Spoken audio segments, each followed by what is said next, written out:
Vous me demandez quelle est ma vie? C'est une vie de moine missionnaire, fondée sur 3 principes. Imitation de la vie cachée de Jésus à Nazareth, adoration du Saint-Sacrement, établissement parmi les peuples les plus délaissés.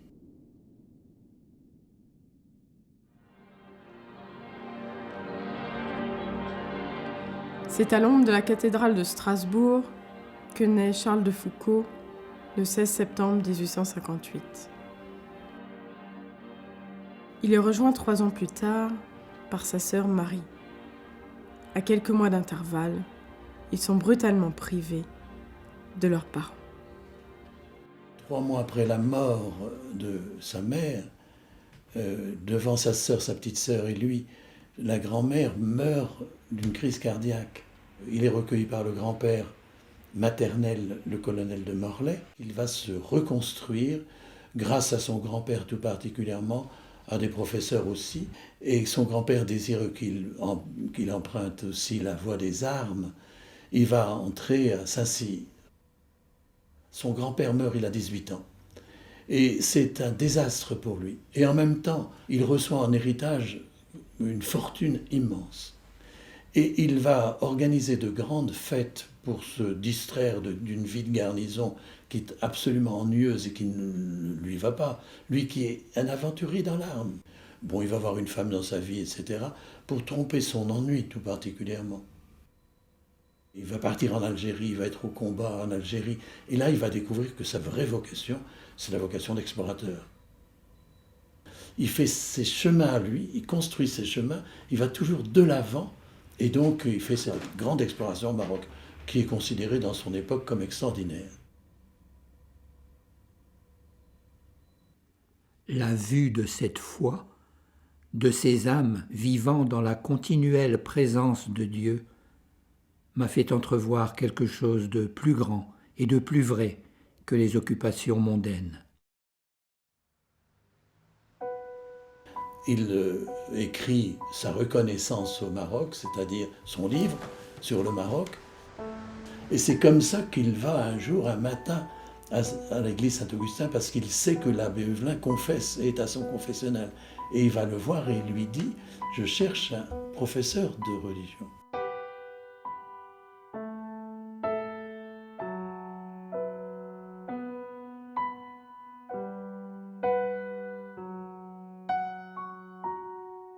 Je crois qu'il a rencontré en Huvelin un père extraordinaire, une figure paternelle accueillante, chaleureuse, et puis tellement avec tant de discernement que pour lui, il a tout déballé.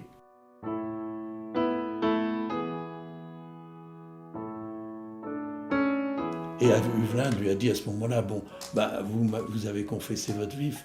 Bon, et comme il avait dû travailler toute la nuit intellectuellement, qu'il n'avait pas mangé, qu'il fallait communier à jeun à cette époque-là, Huvelin lui a dit, mais allez communier.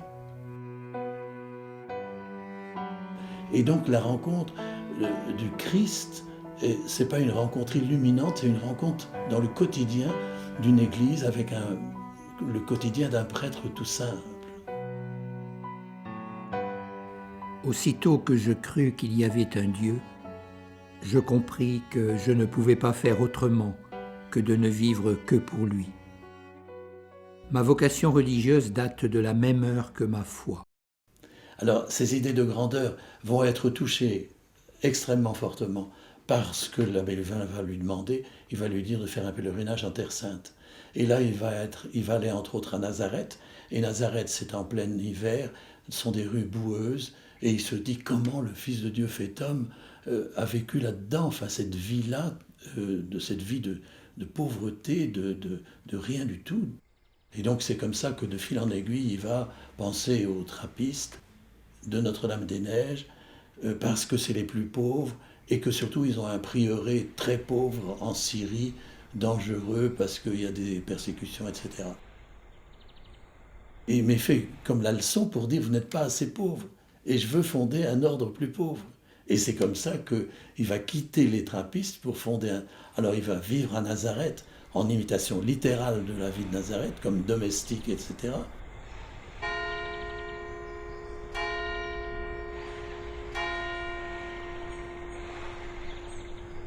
3 ans et demi chez nous, il n'a jamais goûté autre chose qu'un morceau de pain et de l'eau.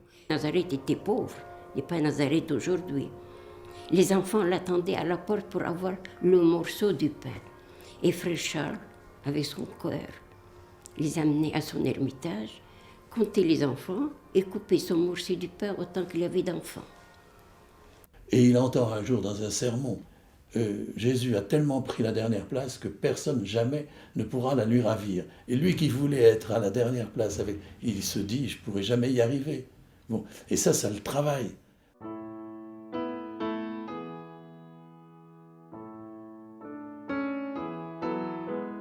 Il va voir que Dieu est amour, que le Christ est un cœur d'abord.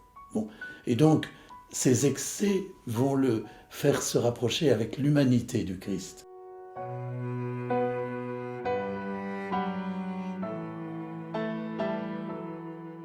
Il va trouver Mère Abbesse, il lui dit « Ma mère, ça y est, je serai prête. » Mère Abbesse ne croyait pas ses oreilles, parce que plus d'une fois, elle lui avait proposé d'aller faire le voyage jusqu'à Jérusalem, auprès du patriarche latin, pour demander le sacerdoce.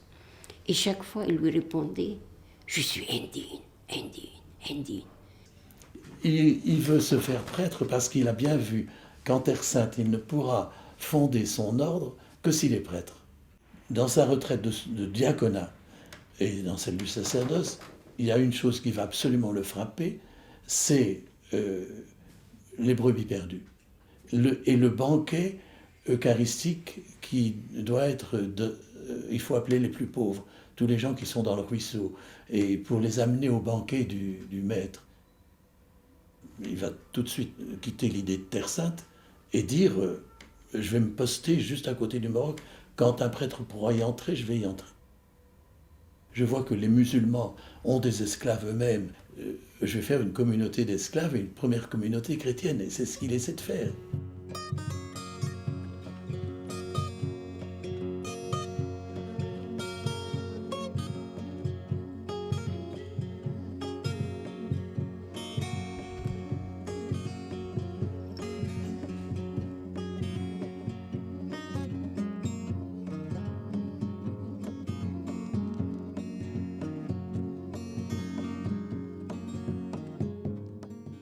Comme ce que conduit l'Esprit Saint, il se laisse, lui, conduire par les circonstances.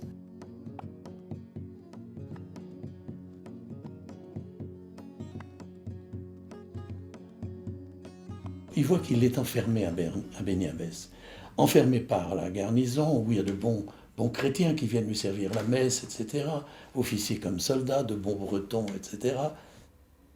Un ami de jeunesse, La Périne, c'est son nom, va devenir capitaine, puis commandant, puis colonel des oasis sahariennes.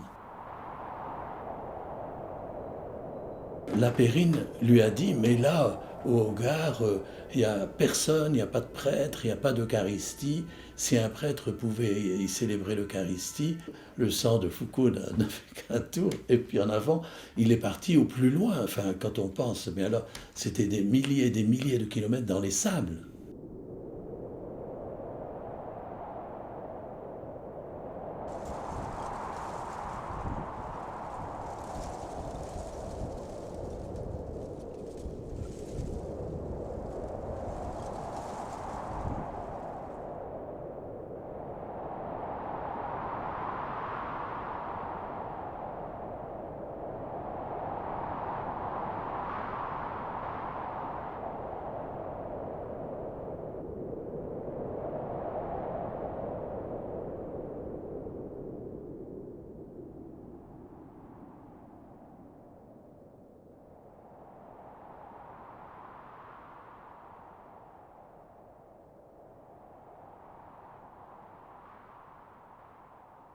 Il se dit, il faut au fond des petits cultivateurs qui viennent là-bas au Hogar, des petits commerçants chrétiens, des prêtres aussi, mais des prêtres incognito, il dit, c'est-à-dire des prêtres qui soient des scientifiques et qui fassent un travail scientifique.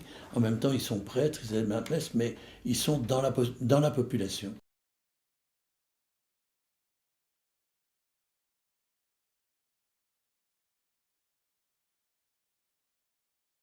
C'est ça, ce qui m'attirait, c'était une vie à la suite de Jésus, selon l'Évangile, sans rien d'autre, disons.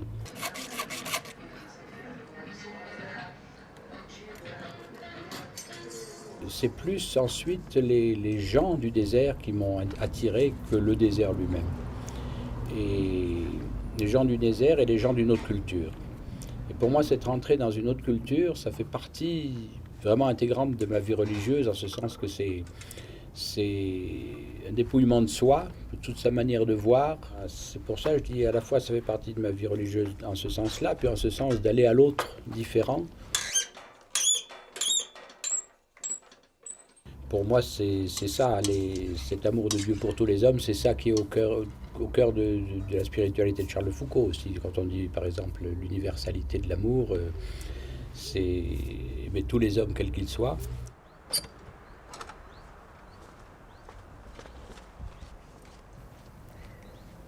Je peux vous raconter l'histoire de Aïcha, une maman qui a 3 enfants dont 2 sont handicapés. 14 ans et 3 ans, gros retard psychomoteur. Et bon, ça fait déjà plusieurs mois qu'on essaye de vivre ensemble des rencontres avec des médecins qui pourraient améliorer la situation de ces enfants. Et dernièrement, cette maman qui a beaucoup de ténacité, et ici il en faut pour arriver à ses fins, elle a obtenu un fauteuil roulant pour l'aîné qui a 14 ans. Et un petit fauteuil avec très pratique, léger. Et ensemble, on a mis l'enfant sur le fauteuil.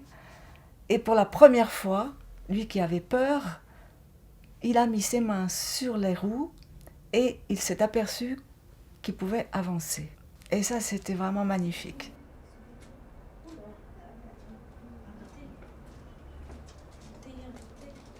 C'est la fille de mon frère. Je suis partie là-bas. Ça va, voyons cette petite brûlée. Ma plus grande joie, c'est vraiment une joie quand il y a une relation qui nous permet de nous trouver sœurs. Oui. Ou quelquefois maman, comme je commence à avoir l'âge d'être appelée maman par de plus jeunes femmes. C'est toutes les relations simples de la vie quotidienne qui sont notre joie. Mais il faudrait que ça soit nettoyé, ça. Il faudrait que ça soit.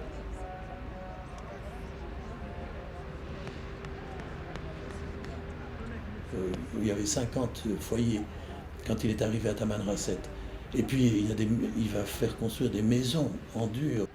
Et il va tellement désirer vouloir être dans la population qu'il va se mettre au tamashek, c'est-à-dire la langue des Touaregs, d'une manière extraordinaire.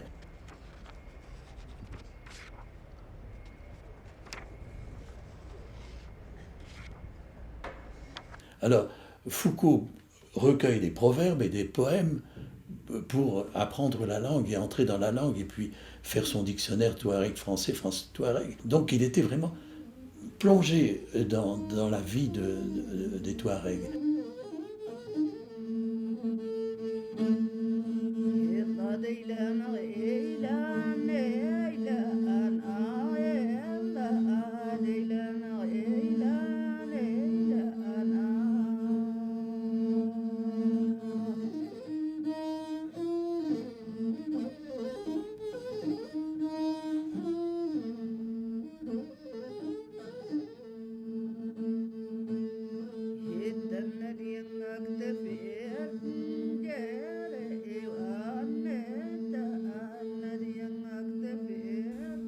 Mon Père, je m'abandonne à toi. Fais de moi ce qu'il te plaira. Quoi que tu fasses de moi, je te remercie. Je suis prêt à tout, j'accepte tout, pourvu que ta volonté se fasse en moi, en toutes tes créatures. Je ne désire rien d'autre, mon Dieu.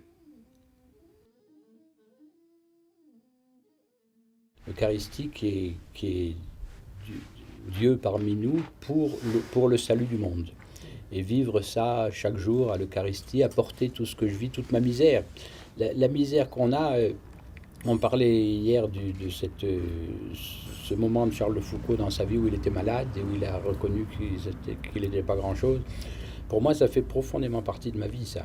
Savoir qu'on est pauvre type, mais c'est avec cette pauvreté et en solidarité avec tous les pauvres qui nous entourent qu'on va vers Dieu. Pour moi, c'est ça l'évangélisation, c'est-à-dire apporter l'évangile et le salut au monde, quoi.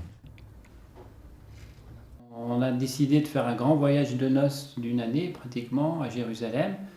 Et là, on a rencontré les petites sœurs de Jésus, à la fois celles qui étaient du côté palestinien dans la vieille ville de Jérusalem, et à la fois celles qui étaient en côté israélien. Et on a été marqués par leur accueil, la simplicité de leur accueil, la proximité aussi avec leurs voisins. Ouais. Et on leur a dit, on veut vivre comme vous. Ouais. Et elles nous ont dit, bah, fondez. Et en fait, on connaissait... nous, on était jeunes à l'époque. On connaissait personne. On se sentait attirés par la vie communautaire, ces petites cellules, voilà. Et aussi la proximité avec les voisins, quoi, avec les gens qui habitent aux alentours, et tout en étant une famille. Alors on se disait, est-ce que c'est possible? Parce que pour l'instant, il n'y a que des religieux, des religieuses. Est-ce que c'est possible en tant que couple de pouvoir vivre ça? Et c'était vraiment en voyant la lettre de frère Emmanuel de Grenay qui nous disait, il citait carrément frère Charles en disant, il faut des Priscille et Aquila. Et Priscille et Aquila, c'était donc ce couple qui vivait avec Saint Paul, qui tissait des tentes. Et là, on s'est dit, vraiment, ça correspondait, quoi. C'est comme un puzzle qui s'emboîtait. On disait, ah, ça y est, on a trouvé quelque chose, quoi.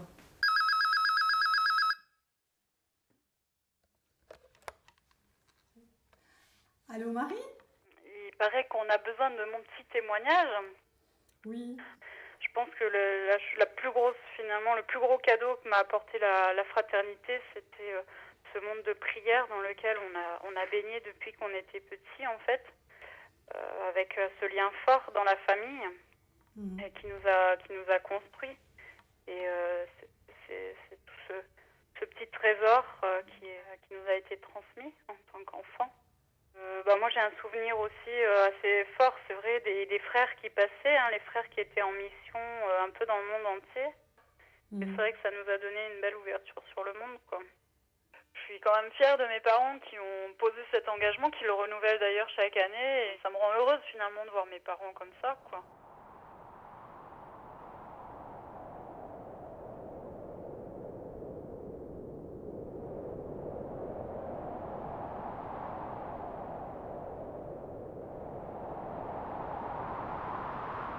L'année est dure pour le pays. 17 mois qu'il n'a pas plu. C'est la pleine famine pour un pays qui vit surtout de lait et où les pauvres vivent presque exclusivement de lait. Les chèvres sont aussi sèches que la terre et les gens autant que les chèvres.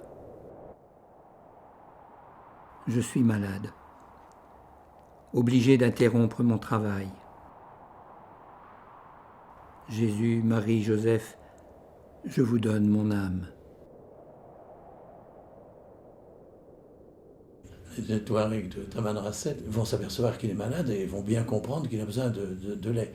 Alors on va chercher les chèvres à 40 km à la ronde, on va prendre un tout petit peu de lait à chacune des chèvres et on va lui ramener du lait, on va lui faire boire du lait et c'est ça qui va le sauver.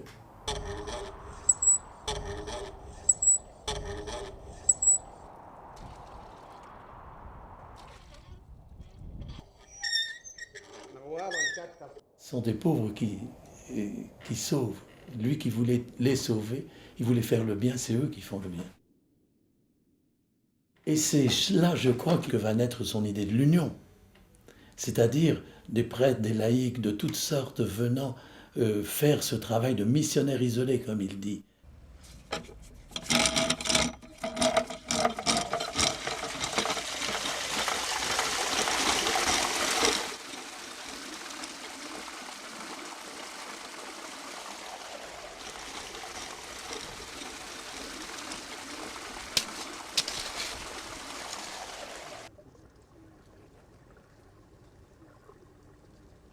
Alors le petit frère de Jésus avec qui je me retrouve tous les matins en regardant mon jardin,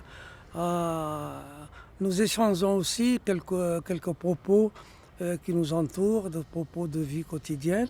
Et c'est pour moi quelque chose de très très important parce que c'est les petits frères qui sont sur la trace de Charles de Foucault. C'est pour moi des Charles de Foucault qui sont tous les jours vivants avec nous et avec qui nous communions dans notre démarche de tous les jours et ça nous rapproche les uns les autres. Jésus a passé sa vie d'ouvrier charpentier à Nazareth. C'est une vie simple, ordinaire, du commun des mortels, à la portée de tout le monde.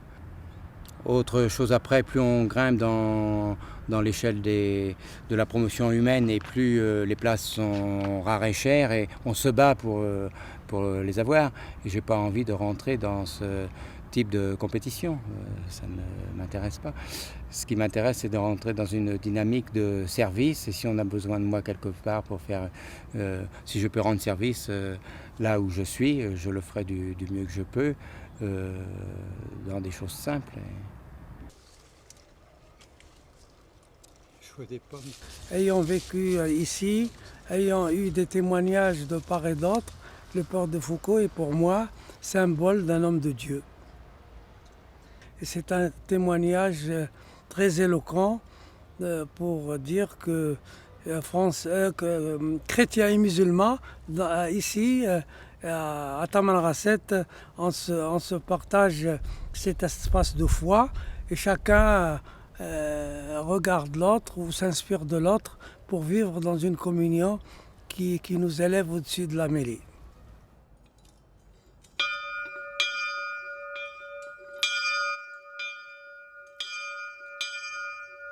Le 1er décembre 1916, des guerriers sénoucistes se battant pour l'indépendance du Sahara entourent le fortin que Charles de Foucault a fait construire pour protéger les villageois. Ils réussissent à l'attirer dehors en lui annonçant le courrier. L'arrivée de deux méharistes près du Borj les affole. Le jeune garçon qui a la garde de Charles de Foucault prend peur et tire. La balle atteint Foucault, qui meurt sur le champ. Les circonstances sont assez claires pour dire qu'il a été tué bêtement, comme tant de victimes innocentes anonymes en cette décennie de guerre et troubles.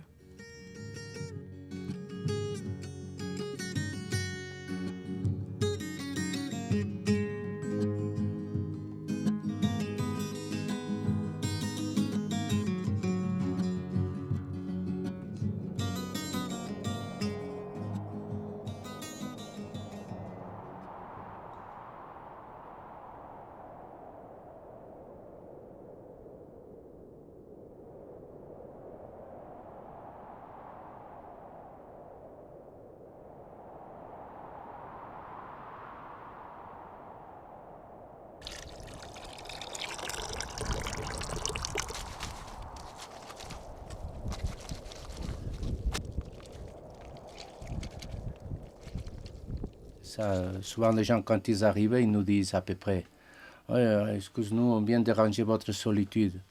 Et spontanément on dit écoute, on n'est pas d'ermites. Ah non, vous êtes des moines? Non plus, désolé. Pour vous dire, donc on a en fait beaucoup de rencontres. Seulement que ce sont des rencontres passagères. Il n'y a pas souvent pas de suite, mais il y a de très bonnes rencontres.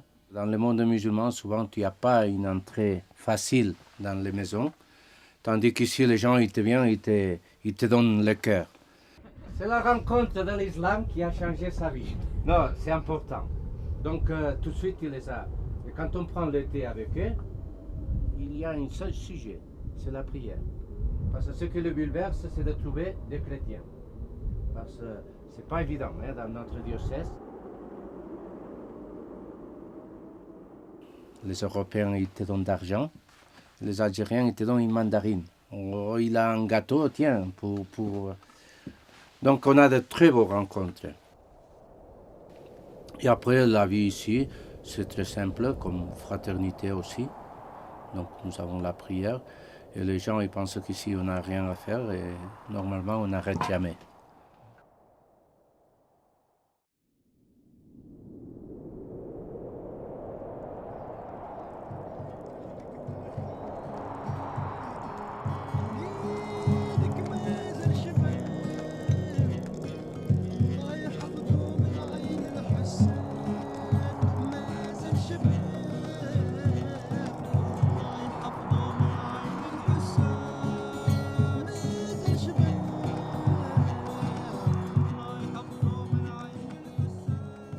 avec les gars d'école, avec la météo, nous sommes une petite famille.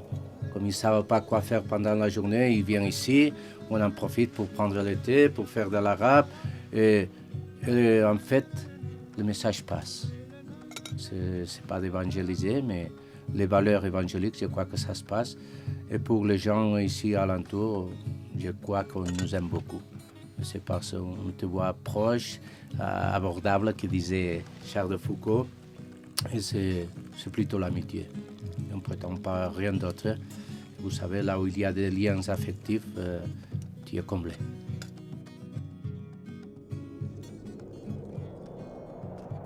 Vous allez dans un campement, par exemple, et ce rapport à Dieu, que tu vois qu'il n'y a rien de faux, hein, avec la misère qu'ils ont et tout ça, et vivre avec le minimum et toujours ils sont gays, ils sont...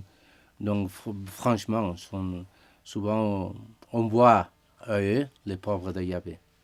Et nous qui voulons être petits frères, on a du travail à faire, hein, quand ils voient nos voisins.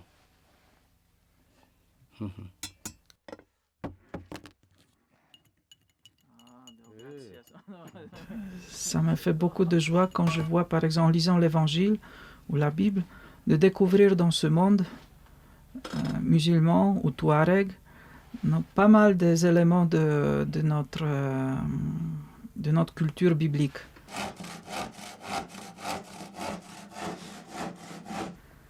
Pas mal des éléments qui sont communs, et je dirais plutôt, pour moi c'est une surprise que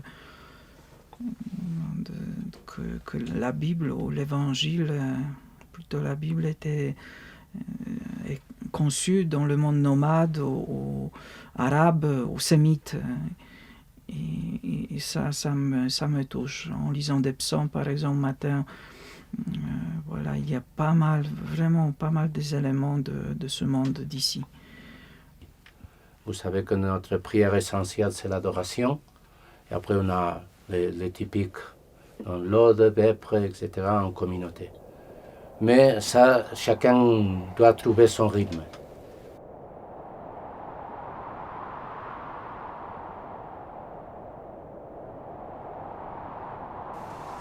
La nuit même où il fut livré, il prit les pains.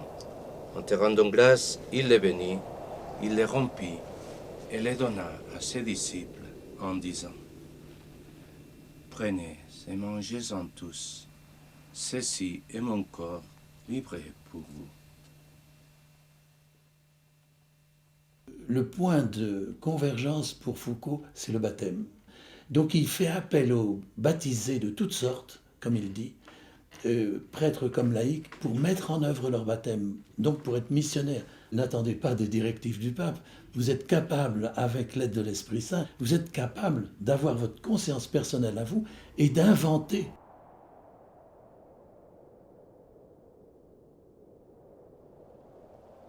Nous prierons au cours de ce mois pour que, dans la fidélité à notre baptême, nous sachions ensemble témoigner de l'esprit du ressuscité dans la vie de tous les jours et défricher avec lui des chemins nouveaux.